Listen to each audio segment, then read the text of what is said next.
Goeiedag, Abuti. Sê hallo vir die kinders. Sanibona bantwana. Vandag is ons op die plaas.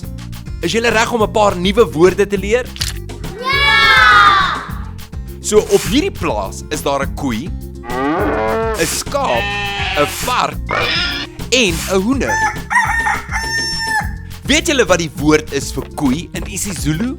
Inkomo! Baie mooi. Inkomo. Sawubona. En wat is die woord vir skaap in isiZulu? Imvu. Dis reg, imvu. Sawubona. Nou wat is die woord vir vark in isiZulu? Ingulube. Baie mooi. Ingulube. Sawubona. En wat is die woord vir hoender in isiZulu?